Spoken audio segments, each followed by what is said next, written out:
Dear students, ഇന്ന് നമ്മൾ super profit method ഉപയോഗിച്ച് ഗുഡ് വില്ല് കാൽക്കുലേറ്റ് ചെയ്യുന്നത് എങ്ങനെയെന്ന് നമുക്കൊന്ന് കാണാം. അപ്പോൾ നമ്മൾ ഡെഫിനേഷനിലേക്കും അതുപോലെ തന്നെ ഫോർമുലയിലേക്കും ഒക്കെ പോകുന്നതിന് മുമ്പായിട്ട് വേറെ കുറച്ച് കാര്യങ്ങളൊന്ന് പറഞ്ഞോട്ടെ. നമ്മൾ കഴിഞ്ഞ വർഷം ഇൻഡസ്ട്രി എന്താണെന്ന് പഠിച്ചായിരുന്നു അല്ലേ? What is industry? Industry is a process involved in converting raw materials into finished goods.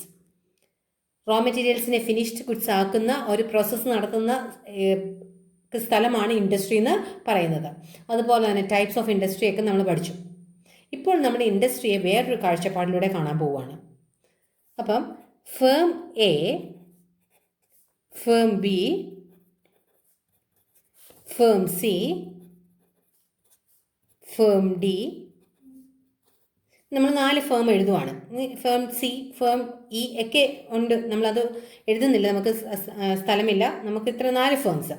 ഈ 4 ഫേം എല്ലാം ടെക്സ്റ്റൈലുമായിട്ട് റിലേറ്റ് ചെയ്ത കാര്യങ്ങളാണ്, ബിസിനസ്സാണ് നടത്തുന്നത്. എ ഫേം ആണെങ്കിൽ ടെക്സ്റ്റൈൽ ഡിസ്ട്രിബ്യൂഷൻ നടത്തുന്ന ഫേമാണ്. ബി ഫേം ടെക്സ്റ്റൈൽ മാനുഫാക്ചർ ചെയ്യുന്ന ഫേമാണ്. ഫേം സി ടെക്സ്റ്റൈൽ ഷോപ്പാണ് നടത്തുന്നത്. ഫേം ഡി ത്രെഡ് ഉണ്ടാക്കുന്ന ഒരു നൂലൊക്കെ ഉണ്ടാക്കുന്ന ഒരു ബിസിനസ് ഓർഗനൈസേഷനാണ്. ഇങ്ങനെ ഇവരെല്ലാവരും ടെക്സ്റ്റൈലുമായിട്ട് ഏതെങ്കിലും രീതിയിൽ റിലേറ്റ് ചെയ്ത് നിൽക്കുന്നവരാണ്. തുണിത്തരങ്ങളുമായിട്ട്, ആ തുണി ബിസിനസ്സുമായിട്ട് എന്തെങ്കിലും രീതിയിൽ റിലേറ്റ് ചെയ്ത് നിൽക്കുന്നവരാണ് ഈ 4 ഫേംസും. നമ്മളിപ്പോൾ 4 ഫേമിനെ എടുത്തിട്ടുള്ളൂ. അപ്പം ഈ 4 ഫേമിനെയും നമുക്ക് കളക്റ്റീവായിട്ട് നമുക്കൊന്ന് പറയാനായിട്ട് സാധിക്കും, ഇവരെല്ലാം ടെക്സ്റ്റൈൽ ഇൻഡസ്ട്രിക്കകത്ത് വരുന്നവരാണ്. ഈ ഫേംസ് എല്ലാം ഏത് ഇൻഡസ്ട്രിക്കകത്ത് വരുന്നവരാണ്? ടെക്സ്റ്റൈൽ ഇൻഡസ്ട്രിക്കകത്ത് വരുന്നവരാണ്. Textile industry. അപ്പം നമുക്ക് ടെക്സ്റ്റൈൽ ഇൻഡസ്ട്രി എന്താണെന്ന് ഇപ്പോൾ വേറൊരു രീതി നമുക്ക് കിട്ടിയില്ലേ? And industry is a group of manufacturers of a business that produce textile related goods or services. Textile related goods or services നടത്തുന്നവരാണ് ഈ 4 ഫേംസും. അവരെയൊക്കെ നമ്മൾ കളക്റ്റീവായിട്ട് വിളിക്കുന്ന പേരാണ് ടെക്സ്റ്റൈൽ ഇൻഡസ്ട്രിക്കകത്ത് വരുന്നവരാണ്. ഇനി ഞാൻ പറയുന്നത്, ഈ ടെക്സ്റ്റൈൽ ഇൻഡസ്ട്രി നമുക്കറിയാം, കഴിഞ്ഞ വർഷത്തെ അത്രയും തുണിത്തരങ്ങളൊന്നും ആൾക്കാർ ഈ വർഷം വാങ്ങിച്ചിട്ടില്ല. കഴിഞ്ഞ വർഷം നമ്മൾ യൂണിഫോം ആയിട്ട് എടുത്തു, നമ്മളെ സംബന്ധിച്ച് നമ്മൾ യൂണിഫോം എടുത്തു, അതുപോലെ ഓണം, ക്രിസ്മസ്, അല്ലാണ്ട് തന്നെ നമ്മൾ കുറേ ഡ്രസ്സൊക്കെ എടുത്തു അല്ലേ? അത്രയും ഡ്രസ്സൊന്നും നമ്മൾ ഈ വർഷം എടുത്തിട്ടില്ല, നമുക്ക് തന്നെ അറിയാം. അതുപോലെ തന്നെയാണ് സൊസൈറ്റിയിലുള്ള എല്ലാ ആൾക്കാരും. സാമ്പത്തിക പൈസ കുറവാണ്, വരുന്നത് കുറവാണ്. ഈ കോവിഡ് കാലം കാരണം എല്ലാവർക്കും കിട്ടുന്ന ഇൻകം കുറവാണ്. അതുപോലെ തന്നെ ആൾക്കാർ പുറത്തേക്ക് ഇറങ്ങുന്നത് കുറവാണ്. അതുകൊണ്ട് പലരും ഈ ഡ്രസ്സ് വാങ്ങിക്കുന്നത് കുറച്ചു. അപ്പം ഈ ഫേംസിനൊക്കെ, ഫേം എയ്ക്കും ഫേം ബിക്കും ഫേം സിക്കും ഫേം ഡിക്കും ഒക്കെ കഴിഞ്ഞ വർഷം കിട്ടിയ അത്രയും പ്രോഫിറ്റ് ഈ വർഷം കിട്ടുന്നുണ്ടായിരിക്കുമോ? ഇല്ല. കഴിഞ്ഞ വർഷം കിട്ടിയ അത്രയും പ്രോഫിറ്റ് ഒന്നും ഈ ടെക്സ്റ്റൈൽ ഇൻഡസ്ട്രിയിലുള്ള ഈ ഫേംസിനൊന്നും കിട്ടുന്നില്ല. അപ്പം നിങ്ങൾ ഓർക്കുക, കഴിഞ്ഞ വർഷം ടെക്സ്റ്റൈൽ ഇൻഡസ്ട്രിക്ക് നോർമൽ റിട്ടേൺ എന്ന് പറയുന്നത് 20% ആയിരുന്നു. 2019 നോർമൽ റിട്ടേൺ എന്ന് പറഞ്ഞു കഴിഞ്ഞാൽ അവർ മുടക്കിയ തുകയുടെ 20% അവർക്ക് റിട്ടേൺ ആയിട്ട് കിട്ടുമായിരുന്നു. അവർ എത്ര രൂപ മുടക്കിയിട്ടുണ്ടോ അതിൻ്റെ 20%. 2020 ഈ കോവിഡ് ആയത് ആ ഒരു പ്രത്യേക സാഹചര്യത്തിൽ അവർ ഇത്രയും കിട്ടത്തില്ല, 20% കിട്ടത്തില്ല. അവർ മുടക്കിയ തുകയുടെ നമ്മൾ ഇപ്പോൾ ഒന്ന് അസ്യൂം ചെയ്യാം 10% കിട്ടത്തുള്ളൂ. അവർ മുടക്കിയ തുകയുടെ 10% പ്രോഫിറ്റായിട്ട് കിട്ടത്തുള്ളൂ എന്ന് നമുക്ക് അസ്യൂം ചെയ്യാം. അപ്പം ഫേം എ ഇപ്പം 1 ലക്ഷം രൂപ മുടക്കിയിട്ടുണ്ടെങ്കിൽ ഫേം എക്ക് എത്ര രൂപയായിരിക്കും റിട്ടേൺ കിട്ടുന്നത് ഈ വർഷം? 10,000 രൂപയെ റിട്ടേൺ കിട്ടത്തുള്ളൂ. 1 ലക്ഷം ഇൻറ്റു 10/100. കഴിഞ്ഞ വർഷം ഫേം എക്ക് 20% ആയിരുന്നു റിട്ടേൺ, അതായത് മുടക്കിയ തുകയുടെ 20%, 20,000 ആയിരുന്നു റിട്ടേൺ. അപ്പോൾ ഈ വർഷം സൊസൈറ്റി ഒന്നും അധികം ഡിമാൻഡ് ചെയ്യുന്നില്ല, ക്ലോത്ത്സ് ഒന്നും അധികം ഡിമാൻഡ് ചെയ്യാത്തതുകൊണ്ട് റേറ്റ് ഓഫ് റിട്ടേൺ കുറഞ്ഞു. നോർമൽ റേറ്റ് ഓഫ് റിട്ടേൺ കുറഞ്ഞു. നോർമൽ റേറ്റ് ഓഫ് റിട്ടേൺ എന്ന് പറഞ്ഞാൽ 10% ഉള്ളൂ, 10,000 രൂപ. ഫേം ബി 2 ലക്ഷം രൂപ മുടക്കി. ഈ 2 ലക്ഷം രൂപ മുടക്കിയെന്ന് പറയുന്ന പേരാണ് capital employed. Capital employed. Firm B മുടക്കിയ തുകയ്ക്ക് പറയുന്ന പേരാണ് ക്യാപിറ്റൽ. ആ ക്യാപിറ്റൽ ഉപയോഗിച്ചല്ലേ എംപ്ലോയ് ചെയ്താണ് സാധനങ്ങളൊക്കെ വാങ്ങിക്കുന്നത് അല്ലേ? അപ്പോൾ അവർക്ക് കിട്ടേണ്ട റിട്ടേൺ എന്ന് പറയുന്നത് 20,000 റുപ്പീസാണ്. ഫേം ബി 3 ലക്ഷം രൂപ മുടക്കിയിട്ടുണ്ട്. 3 ലക്ഷം രൂപ മുടക്കിയിട്ടുണ്ടെങ്കിൽ അവർക്ക് കിട്ടേണ്ടത് എത്രയാണ്? 30,000 റുപ്പീസാണ് കിട്ടേണ്ടത്. ഫേം ഡി 4 ലക്ഷം രൂപ മുടക്കിയിട്ടുണ്ടെങ്കിൽ എത്ര രൂപ കിട്ടണം റിട്ടേൺ ആയിട്ട്? Normal rate of return. Normal rate of return 10%. നോർമലായിട്ട് ബിസിനസ് നടത്തുവാണെങ്കിൽ അവർക്ക് ഇത്രയും രൂപയാണ് ഈ വർഷത്തെ റിട്ടേൺ എന്ന് പറയുന്നത്. ഈ ടെക്സ്റ്റൈൽ ഇൻഡസ്ട്രിയുടെ ഈ വർഷത്തെ നോർമൽ റേറ്റ് ഓഫ് റിട്ടേൺ 10% ആണ്. ടെക്സ്റ്റൈൽ ഇൻഡസ്ട്രിയുടെ വേറെ പലതരം ഇൻഡസ്ട്രി ഉണ്ട്, നിങ്ങൾ കേട്ടിട്ടുണ്ടാവും അല്ലേ? Iron and steel industry, construction industry അല്ലേ? അപ്പോൾ അയൺ ആൻഡ് സ്റ്റീൽ ഇൻഡസ്ട്രിയിലെ ഫേംസ് എല്ലാം അയൺ ആൻഡ് സ്റ്റീലുമായിട്ട് റിലേറ്റ് ചെയ്താണ് ഇരിക്കുന്നത്. അപ്പോൾ ഈ ടെക്സ്റ്റൈൽ ഇൻഡസ്ട്രിയുടെ ഈ വർഷത്തെ നോർമൽ റേറ്റ് ഓഫ് റിട്ടേൺ എന്ന് പറയുന്നത് 10% ആണ്. അവർ മുടക്കിയ തുകയുടെ 10% കിട്ടണം. അപ്പം നമ്മൾ ഈ മുടക്കിയ തുക നോക്കാണ്ട് നമ്മൾ ഈ 10,000, 20,000, 30,000, 40,000 രൂപ നമുക്ക് ഇത് മാത്രമേ തന്നിട്ടുണ്ടെങ്കിൽ നമുക്ക് പറയാൻ പറ്റുമോ ഫേം ഡിക്കാണ് കൂടുതൽ പ്രോഫിറ്റ് എന്ന്? നമുക്കങ്ങനെ പറയാൻ പറ്റില്ല അല്ലേ? കാരണം ഫേം ഡി കൂടുതൽ രൂപ മുടക്കിയിട്ടുണ്ട്. 4 ലക്ഷം രൂപ മുടക്കിയപ്പം അതിനനുസരിച്ചുള്ള റിട്ടേൺ ആണ് കിട്ടിയത്. ഫേം എ ഒരു ചെറിയ കടയായിരുന്നു. ചെറിയ കടയ്ക്ക് 1 ലക്ഷം രൂപയെ മുടക്കിയിട്ടുള്ളൂ. ആ 1 ലക്ഷം രൂപയ്ക്കുള്ള റിട്ടേൺ ആണ് 10,000 രൂപ അല്ലേ? ഫേം ബി 2 ലക്ഷം രൂപ മുടക്കിയിട്ടുണ്ട്. 2 ലക്ഷം രൂപ മുടക്കി നമുക്ക് കഴിഞ്ഞ വർഷം നമ്മളൊരു ഫോർമുല പഠിച്ചായിരുന്നു. Asset is equal to liability plus capital. ആ ക്യാപിറ്റൽ വെച്ചാണ് അവർ ഈ അസറ്റ് വാങ്ങിച്ചിരിക്കുന്നത്. ക്യാപിറ്റൽ എംപ്ലോയിഡ് ആണിത്. അല്ലെങ്കിൽ നമുക്കിത് പറയാനായിട്ട് സാധിക്കും ആ കടയിലെ നെറ്റ് അസറ്റ് ആണെന്ന് പറയാനായിട്ട് സാധിക്കും. ഇത് നെറ്റ് അസറ്റ്. അവർ മുടക്കിയ ക്യാപിറ്റലാണ് 2 ലക്ഷം, അല്ലെങ്കിൽ ആ കടയിലെ നെറ്റ് അസറ്റ് ആണിത്. ഈ നെറ്റ് അസറ്റ് വെച്ച് അവർ നേടിയെടുത്ത പ്രോഫിറ്റ് എത്രയാണ്? 20,000 രൂപ. പിടികിട്ടിയോ? അപ്പം ഇത് നോർമൽ റേറ്റ് ഓഫ് റിട്ടേൺ. ഇത് നോർമൽ റേറ്റ് 10%, ഇത് നോർമൽ റേറ്റ് ഓഫ് റിട്ടേൺ നമ്മൾ കാൽക്കുലേറ്റ് ചെയ്തു. ഇത് ക്യാപിറ്റൽ എംപ്ലോയിഡ് അല്ലെങ്കിൽ നെറ്റ് അസറ്റ് എന്ന് പറയും ഇതിനെ. ക്യാപിറ്റൽ എംപ്ലോയിഡ്, എംപ്ലോയ് ചെയ്ത ക്യാപിറ്റൽ. ഇത് നോർമൽ റിട്ടേൺ 10%. ഇത് നോർമൽ റേറ്റ് ഓഫ് ഇത് നോർമൽ റേറ്റ് ഇത് നോർമൽ റേറ്റ് ഓഫ് റിട്ടേൺ നമ്മൾ കാൽക്കുലേറ്റ് ചെയ്ത് എഴുതിയിരിക്കുകയാണ് ചെയ്തിരിക്കുന്നത്. ഇനി ഫേം ബി, നമ്മൾ ബാക്കി ഫേംസിനെല്ലാം നമ്മൾ വിട്ടു. നമ്മൾ ഫേം ബിയെ മാത്രം എടുക്കുകയാണ്. ഫേം ബിയുടെ ഈ വർഷത്തെ പ്രോഫിറ്റ് ഒന്ന് നമ്മൾ നോക്കാൻ പോവാണ്. അപ്പം ബുക്സ് ഓഫ് അക്കൗണ്ട്സ് എടുത്തപ്പോൾ പ്രോഫിറ്റ് ആൻഡ് ലോസ് നോക്കിക്കഴിഞ്ഞപ്പോൾ ഫേം ബിയുടെ പ്രോഫിറ്റ് ആൻഡ് ലോസ് നോക്കിക്കഴിഞ്ഞപ്പോൾ ഫേം ബിക്ക് ഈ വർഷം 30,000 റുപ്പീസ് പ്രോഫിറ്റ് കിട്ടിയിട്ടുണ്ട്. നമ്മൾ ഫേം എയും സിയെയും ഡിയെയും ഇനി നമ്മൾ നോക്കുന്നില്ല. അവരുടെ പ്രോഫിറ്റ് ആൻഡ് ലോസ് ഒന്നും എടുത്ത് നോക്കുന്നില്ല. നോർമലായിട്ട് ഇവർക്ക് കിട്ടേണ്ടത് ഇത്രയാണ്. ഇവരുടെ പ്രോഫിറ്റ് ആൻഡ് ലോസ് ഇനി എടുത്ത് നോക്കുന്നില്ല. നമ്മളൊരു ഫേമിനെ തന്നെ ഇങ്ങ് എടുക്കുവാണ്.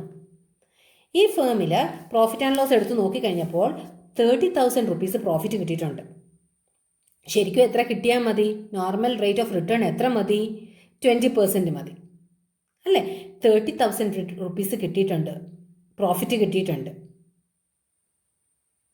അല്ലേ? 10,000 രൂപ കൂടുതൽ കിട്ടിയിട്ടുണ്ട്. അപ്പം പ്രോഫിറ്റ്, ഈ വർഷത്തെ പ്രോഫിറ്റ് മൈനസ് ഇതെന്താണിത്? നോർമലായിട്ട് കിട്ടേണ്ടത്. Normal profit is equal to super profit. അപ്പം ഈ വർഷം കിട്ടിയ പ്രോഫിറ്റ് എത്രയാണ്? 30,000 ആണ് ഈ വർഷം കിട്ടിയ പ്രോഫിറ്റ് ആൻഡ് ലോസ് അക്കൗണ്ട് നോക്കിക്കഴിഞ്ഞ് കഴിഞ്ഞപ്പോൾ. ഫൈനൽ അക്കൗണ്ട്സ് നോക്കിയല്ലേ നമ്മൾ പ്രോഫിറ്റ് മനസ്സിലാക്കുന്നത്. അപ്പോൾ പ്രോഫിറ്റ് ആൻഡ് ലോസ് നോക്കിക്കഴിഞ്ഞപ്പോൾ ഫേം ബിയുടെ പ്രോഫിറ്റ് 30,000 ആണ്. ശരിക്കും നോർമലായിട്ട് ഈ ടെക്സ്റ്റൈൽ ഇൻഡസ്ട്രിയുടെ റേറ്റ് ഓഫ് റിട്ടേൺ റേറ്റ് 10% ആണ്. അതനുസരിച്ച് മുടക്കിയ തുകയുടെ 10% എന്ന് പറയുന്നത് 20,000 രൂപയാണ്. 20,000 രൂപ കിട്ടിയാൽ മതി. നോർമൽ പ്രോഫിറ്റ് എത്രയാണ്? 20,000 രൂപ കിട്ടിയാൽ മതി. അപ്പം എക്സസ് ഉള്ള 10,000 രൂപ എന്താണ്? സൂപ്പർ പ്രോഫിറ്റ് ആണ്.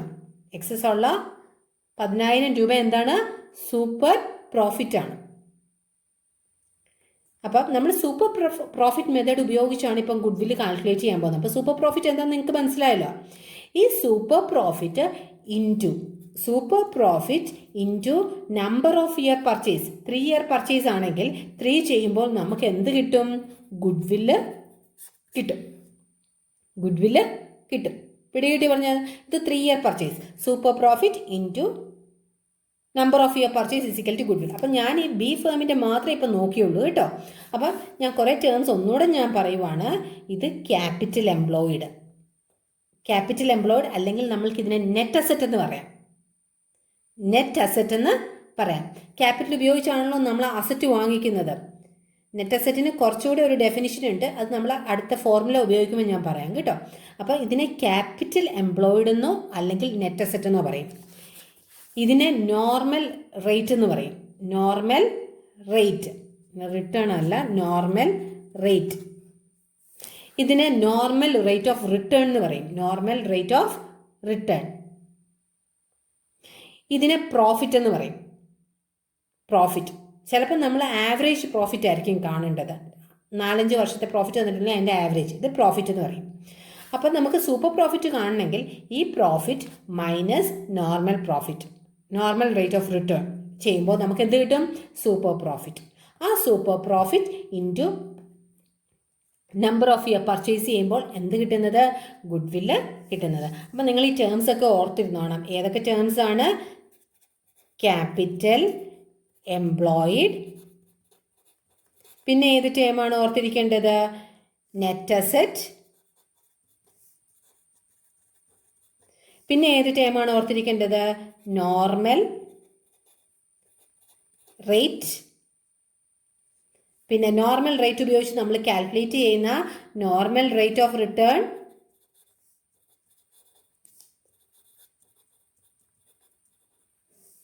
പിന്നെ ഒന്നെങ്കിൽ പ്രോഫിറ്റ്, ആ വർഷത്തെ പ്രോഫിറ്റ്, അല്ലെങ്കിൽ ചിലപ്പം ആവറേജ് പ്രോഫിറ്റ് ആയിരിക്കും. Average profit. പിന്നെ ഓർത്തിരിക്കേണ്ടത് നമ്പർ ഓഫ് ഇയർ പർച്ചേസ് അല്ലേ? ഈ ടേംസ് ഒക്കെ ഉപയോഗിച്ചാണ് നമ്മളിനി പ്രോബ്ലം ചെയ്യാൻ പോകുന്നത്. അപ്പോൾ കാര്യങ്ങൾ നിങ്ങൾക്ക് മനസ്സിലായല്ലോ അല്ലേ? ഇനി നമുക്ക് സൂപ്പർ പ്രോഫിറ്റ് മെത്തേഡിൻ്റെ ഡെഫിനിഷനിലേക്കും അതുപോലെ തന്നെ ഫോർമുലയിലേക്കും ഒക്കെ, ഒഫീഷ്യലായിട്ടുള്ള ഫോർമുലയിലേക്കൊക്കെ ഒന്ന് പോകാം. ഇത് ഞാനിപ്പോൾ നിങ്ങൾ മനസ്സിലാക്കാൻ വേണ്ടി ഒന്ന് പറഞ്ഞു തന്നേ ഉള്ളൂ. ഓക്കെ, അടുത്ത നമുക്ക് സൂപ്പർ പ്രോഫിറ്റ് മെത്തേഡിൻ്റെ ഡെഫിനിഷൻ നോക്കാം. Super profit is the excess of actual average profit of the firm over the normal earning on capital.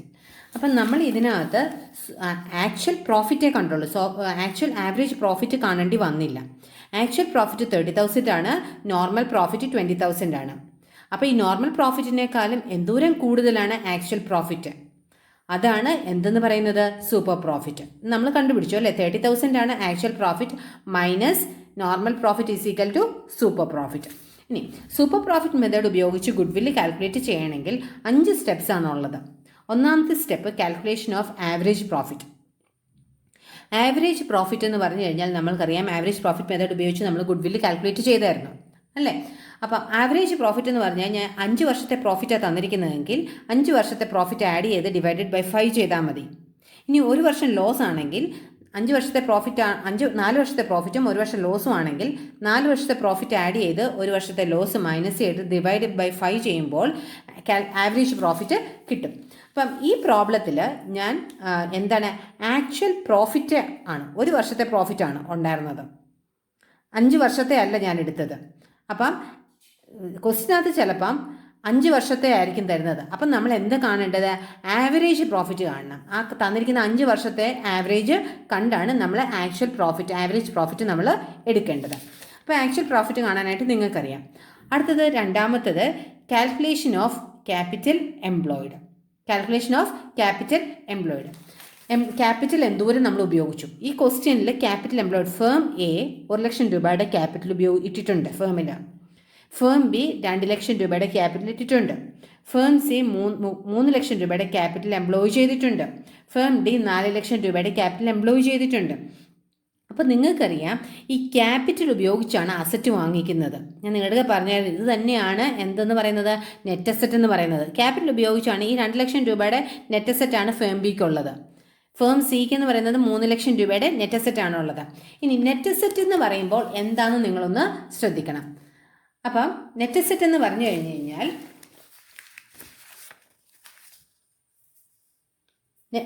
All asset minus outside liabilities. All assets minus outside liabilities. എല്ലാ അസറ്റും, ഒരു balance sheet ആണെങ്കിൽ balance ഷീറ്റിൽ പലതരം asset ഉണ്ട്.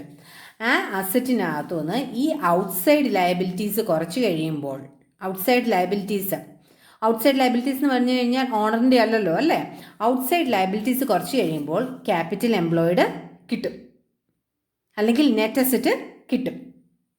പിടികിട്ടിയോ പറഞ്ഞത്? Net asset എങ്ങനെയാണ് കിട്ടുന്നത്? All asset minus outside liabilities. അപ്പോൾ ഈ ഓൾ അസറ്റിന് കുറച്ച് കാര്യങ്ങൾ ഓർക്കണം. ഓൾ അസറ്റ് നമ്മൾ കാൽക്കുലേറ്റ് ചെയ്യുമ്പോൾ, ഇതിനകത്ത് ഓൾ അസറ്റ് കാൽക്കുലേറ്റ് ചെയ്യുമ്പോൾ അതിനകത്തൊന്ന് ഗുഡ്വിൽ എടുക്കരുത്. ഗുഡ്വിൽ എടുക്കല്ല, നോൺ ട്രേഡ് ഇൻവെസ്റ്റ്മെൻറ്റ് എടുക്കല്ല, ഫിക്റ്റീഷ്യസ് അസറ്റ് എടുക്കല്ല. ഫിക്റ്റീഷ്യസ് അസറ്റിന് എക്സാമ്പിൾ എന്ന് പറഞ്ഞു കഴിഞ്ഞാൽ advertisement suspense account, preliminary expense account. അഡ്വർടൈസ്മെൻറ്റിനൊക്കെ ഹ്യൂജ് എമൗണ്ട് ആയിട്ടുണ്ടെങ്കിൽ ഒറ്റ വർഷം കൊണ്ട് അത് പ്രോഫിറ്റ് ആൻഡ് ലോസിൽ എഴുതി കളയത്തില്ല. അത് പല വർഷങ്ങളിലായിട്ടാണ് കുറച്ച് തുക വെച്ച് പ്രോഫിറ്റ് ആൻഡ് ലോസിൽ എഴുതി കളയത്തുള്ളൂ. എഴുതി കളയാത്ത മിച്ചം തുക ബാലൻസ് ഷീറ്റിൻ്റെ അസറ്റ് സൈഡിൽ എഴുതും.